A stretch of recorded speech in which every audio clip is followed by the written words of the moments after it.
Say Something. It's like a podcast, but it's a vodcast, so you can listen and watch.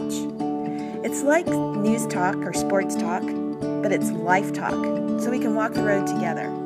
On today's episode, Leon Logothetis, author, producer, and host of the Netflix series The Kindness Diaries, joins us to chat about the very real power of kindness. Ultimately, everyone, irrespective of wealth, irrespective of age, irrespective of colour, irrespective of religion, just wants to be seen, just wants to be valued, just wants to feel like they matter.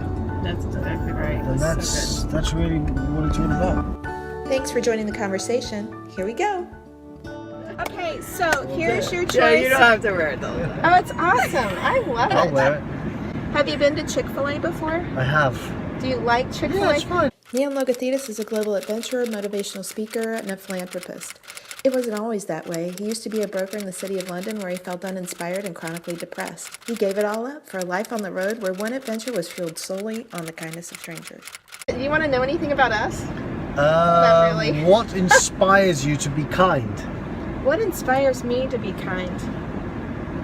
I think mostly because, honestly, it would be the kindness that the Lord has bestowed upon me, quite frankly. I'm overwhelmed by it. And it is so much more, there's so much more freedom in being kind than ever watching out for yourself. I think that's like a prison, and I've watched that prison hurt my kids, and so it's even more real to watch what kindness does. It's so powerful. It's very true. It can change lives. What about you? What inspired me was, as a kid, I felt very alone. I felt unseen. So true. And certain people did certain acts of kindness to me that really changed my life, adults as well as kids. And I wanted to go and give it back as much as I could, and to receive it as much as I could, to be honest. Do you find it's harder to give it or receive it? I think it's harder to receive it. I wondered that about you, because I was like, how did you, in your show where you traveled around the world to experience and just to kind of live out kindness, you had to ask somebody everywhere you went for things. And I'm like, that had to have been so hard. It was. And there were moments when I was like, why am I doing this to myself? Thinking. But then you end up meeting some special people, and it just reinvigorates you, gives you more energy. It does, doesn't it? Yeah. I wondered about the times when you got denied or had to sleep in your motorcycle, and I wondered if you were frustrated. Was it times like that you're like, what have I done? Or was it the rejection of people not trusting you or thinking you were up to something? Both. Like, it's not easy to be rejected, as everyone knows, every human being knows.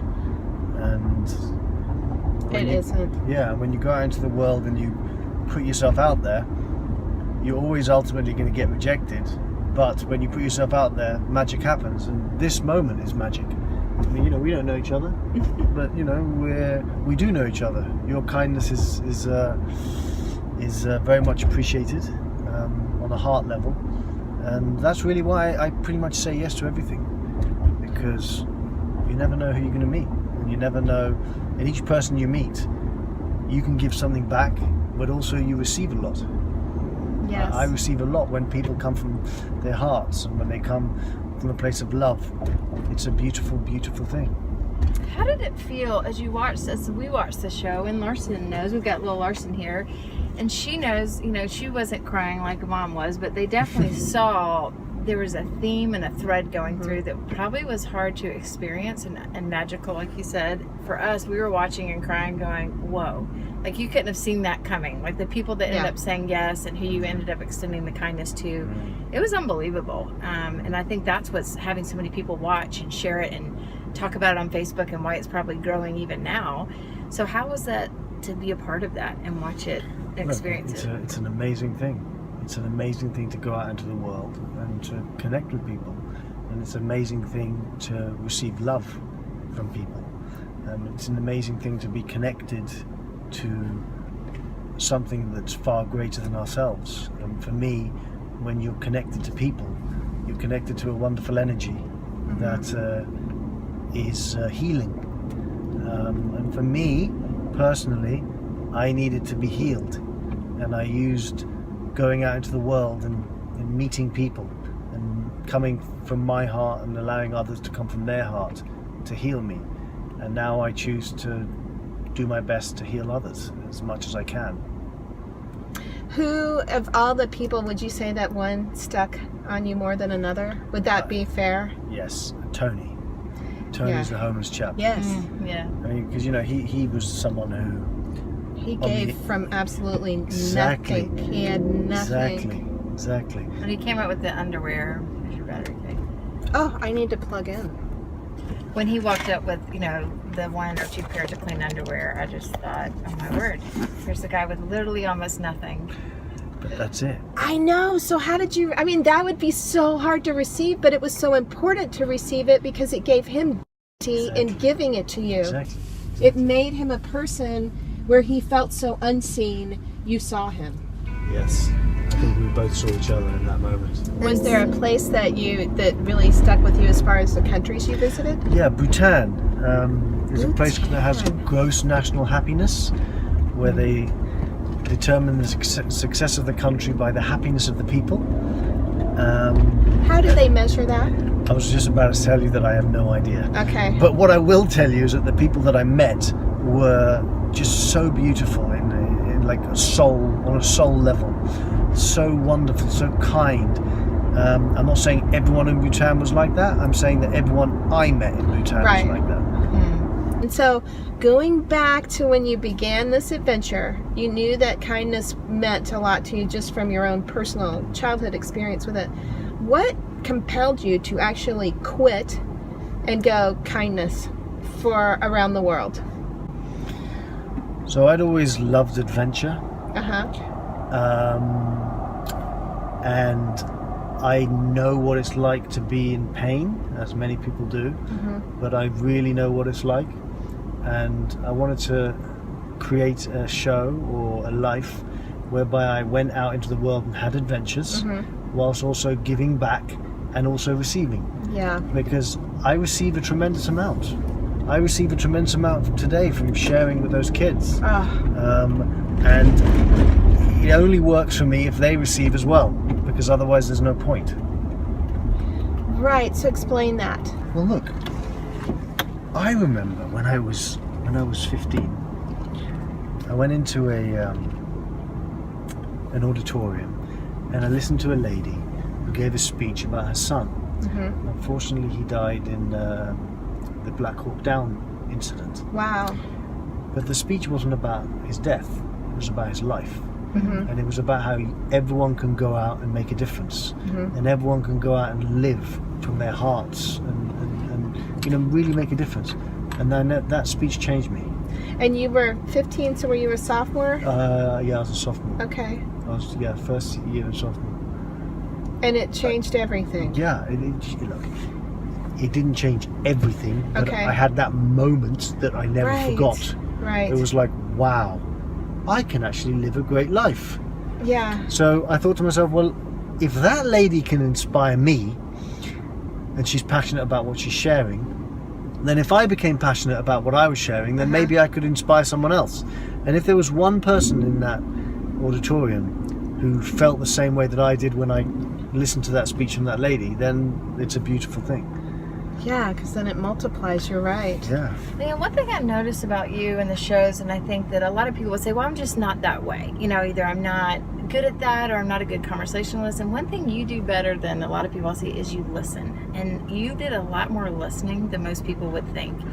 And even in that first episode where it was the couple that had not, you wouldn't have known to give plane tickets, and I'm giving away one of my favorite episodes, but you wouldn't know what to give and how to love on people if you didn't listen and get to know them and their stories. And so I think that's where a lot of kindness begins, is just hearing people's stories and where they come from. And that's been a hard lesson for me because I'm a talker and I like to share and but you don't even learn how to connect with someone unless you listen. And so was that something you just always done, or that you learned through the tour? No, I was not a very good listener. There were many things I wasn't particularly good at. One of the things is I was very, very shy. I couldn't. Seriously. Yeah, I couldn't go up to people. I couldn't connect with people at all. And for some Seriously. reason, yeah, I can barely believe yeah. that. For some reason, by going out into the world, I put myself in a situation where I was forced to connect with people. And I became less shy, but I'm really an introvert. I mean, that's the reality. Most of the time I'm pretty quiet. Well, a lot of introverts don't like big crowds. Like several of my kids are introverts, which I can't quite relate to. But I understand, and they relate to people, but they don't like big crowds. They enjoy something that's more, that has a lot of substance to it. Should we talk chicken? We're talking chicken. Larson's typed up her order here. Chick-fil-A. She would like to.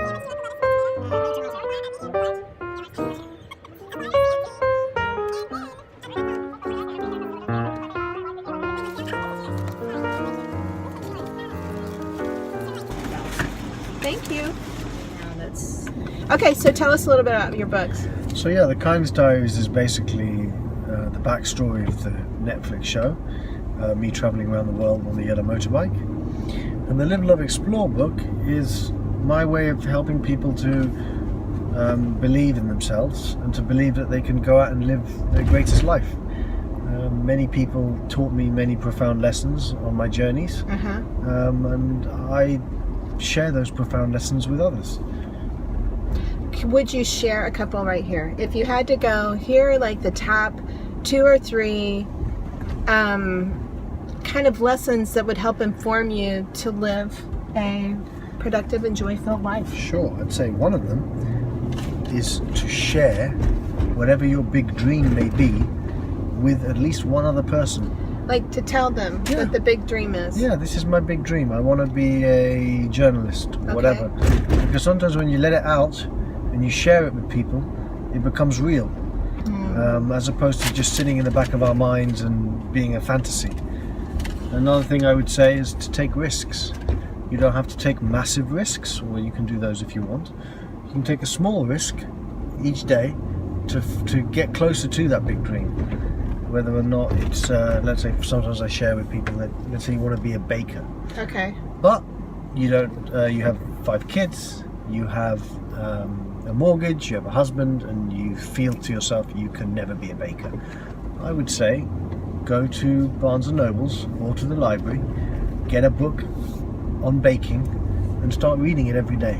And after you finish that, do the next thing, which is maybe take a class and keep on going until you have the confidence and the courage in yourself to actually follow your dreams. So when people say, oh, I can't do this because of that, I say to them, I get it, but if you did something small every day, maybe you could find your way to doing something great. And I would say something else is getting out of your comfort zone. It's a cliche, but too many of us, myself included, you know, we tend to like get comfortable, and through our comfort we don't find the way to go out and really truly live. And that's why many of us have these moments, these not so pleasant moments that force us to actually change. Oh, because why people will say it's of because of the suffering or because of the hardship. And you're saying you can do it today. You don't have to wait. Yes, you can. Or you can wait until something bad happens. Right. Or, if you're really unlucky, nothing bad will happen and you'll stay in your comfort zone for the rest of your life. Oh, is that not so true? So great. That is so true. And so, even in your own life, you took the risk when something wasn't necessarily bad. And you recognized just like an alluring, like just kind of like that hum of unhappiness or discontent, or like there's got to be more. Yeah, I mean, look, for me, on the outside, it wasn't bad. Right. But on the inside, it was. Yeah. So everyone has a different way of, you know, experiencing something negative. I was fortunate that I had stuff on the outside. Right. I was unfortunate, but ultimately fortunate, that I had bad stuff happening on the inside that I was kind of forced into using to go out and make a difference. Because if I didn't suffer, if I wasn't in pain, I don't think I You would have don't think pushed you would have myself. done it? I really don't. Okay, no. let me ask you this. Did you get the inside fixed before you went, or was it the going that helped fix the inside? Yes, it was both, really. But Okay. the going really helped. Like, the lessons I learnt on the road were just profound. I mean, the lessons I'm learning in this car, the lessons of love, the lessons of kindness. You guys don't know me, but I can feel there's a lot of love in this car. And that's a beautiful thing. And when I feel that, I take it out into my everyday life. And I'm like, if I meet someone who's not kind or not loving, I'm like, well, I was in that car and there was love. Yeah. So there is love. So perspective is a big part for you, and Yeah. fighting for the perspective. Yeah. When you talked about those lessons that you learned, what if you were in, like, is there a specific country that you were like, okay, more lessons here, and that you would go, why? For example, would it be in a place where people slow down? Or would it be, I'm just curious if there's some commonality or a thread that you saw. Look, the commonality and thread that I saw in all countries, but was that ultimately everyone, irrespective of wealth, irrespective of age, irrespective of colour, irrespective of religion, just wants to be seen, just wants to be valued, just That's wants so to true. feel like they matter. That's exactly right. And that's really what it's all about. And I think you, for me, I've always thought, I think it crosses generations. I think it crosses income level. It crosses your age. I mean, everybody. And you can see that in someone that's been, as a multimillionaire. You can see that in someone that's homeless. It's just so interesting. Everybody wants to know that they matter and that that was definitely a thread through every conversation you had. It was very interesting. Yeah. And the reality is that if we don't feel seen, we will do anything in our power to feel seen. And whether that means doing something bad, we will always find a way to make someone see us. I wonder how many people I've walked by and never seen. Oh, yeah. And that's really about the fact that we just don't see each other. And love is seeing someone and really feeling like, you guys have kids, and I do school talks, and I know when a kid is loved, and I know when a kid isn't. Yeah. And love is one of the greatest fuels, if not the greatest fuel that you can give a kid. Doesn't mean that it's just love and not discipline, because you need both. But if you give a kid love, a kid can fly. Yeah. I do think too they have to be able to accept it, and sometimes experiences make it really hard to believe the love part. That's very true. You do have to accept Okay, it. I think where y'all were headed, and Leon, I know for me personally speaking, I have gone through seasons of my life where I've strive to matter, and I still struggle with that, of being seen and mattered, improving and all that stuff. And for me, it goes back to my faith of going, okay, God, does this really matter to you? And is it, and getting my identity from that. And so we can edit this out later if you don't like, but have people really tried to pin you on faith, and has that been hard? Because I imagine as people were, it was like a cool experience to watch God kind of play out in your story through that. And I know that when our school reached out, they were, you haven't been very specific on that. Has it been hard for you to dance through that as people talk through faith? We don't have to put this in there. I don't care. You can put whatever you want. It's all good. Look, I'm not religious per se, but am I a man of faith? Yes, because you can't do something like I did and not have some faith in things are going to work itself out. And that doesn't mean that. It's just there were so many things that happened that were beyond our control, that someone or something must have been looking out, because we were in Patna, India. A couple of days after, a bomb went off in exactly the place we were in. Wow. There was a typhoon that killed many people, and we kept on just being ahead of it. And every time I do an adventure that involves giving back, we're just so lucky. Things always seem to work out. And I've done 2 adventures that didn't involve giving back. The first time, I nearly died in a car crash. The second time, our boat sank. And I was like, okay. Like your boat sank? Well, it wasn't really a boat, it was more like a raft. Could have been more planning. A wooden raft. A wooden But, raft. so yeah, there's something there. And I don't know what it is, but just keep flowing and hope it stays there. Well, I think when you bump up against kindness, it's like bumping up against love. If God is love, which in the Bible it says, God is love, then how do you interact with love and not interact with Him? I mean, are you just so glad you did it? Oh, absolutely. I mean, it was life-changing. I opened bet. up my heart in a major way. Just keep on going. I love it. I think the thing I was just thinking about is just so contagious. I think it's contagious. Kindness for people is contagious. Yes. And I love when Absolutely. the very first Christmas we kind of started our trek as a family. I even forgot about who we were supposed to buy gifts for. It was like we were on this like high from just seeing what other strangers we could go out there and love on, and just it becomes contagious, and it's so fun. And the verse is better to give than receive. It's like it just is. You start out there with the pursuit. You say that in there too. The Yeah. better to give, which is just it is the truth, for so sure. fun. So Okay, so if you were going to leave our folks with something, what would be your little? Well, our friend Brenda calls it a charge, which I guess that's what, like a charge. Look, I would say simply, if anyone tells you that you can't change a life by being kind, they're lying. Because you can. There you have it. So go out today and say something at least kind to somebody. And open your eyes and see. I mean, it's a gift. So thank you for doing what you've done. Thank you for putting it on Thank you. Netflix. And it's inspiring and in the very best ways of inspiration for the stuff that matters in life. Thank you. Thank for responding you. to my email. Thank you very much. I know, it's so I'm cool. looking forward to our barbecue tomorrow. Yes. Do you have any dogs? No dogs. Do you like dogs? I love dogs. I love dogs too. Lars is not a fan.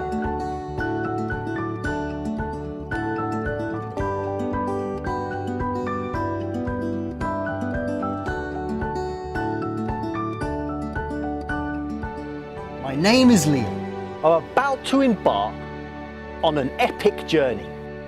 A journey powered solely by kindness. Can I live in your house tonight? Unfortunately, I don't have a house. I'm homeless right now. I take this blanket here. We want to put you up in a house, enroll you in some kind of certificate program where you can make your way again in life. How does that make you feel? I feel like I'm out of the human race. Giving sight to the poor for free, it's beyond words. We will fund 100 surgeries. I need to find a mechanic. I literally haven't eaten in a day. Can I stay with you tonight? Are we there yet? Can I spend the night in your house tonight? You speak English? The life of an Indian farmer is not for me. We're missionaries. We would love to offer a place for you to stay tonight. Made it all the way from Hollywood on kindness. It's true. This is real. It's going to happen. This is like monumental. Thank you. They say that giving is better than receiving, and in many ways that's true.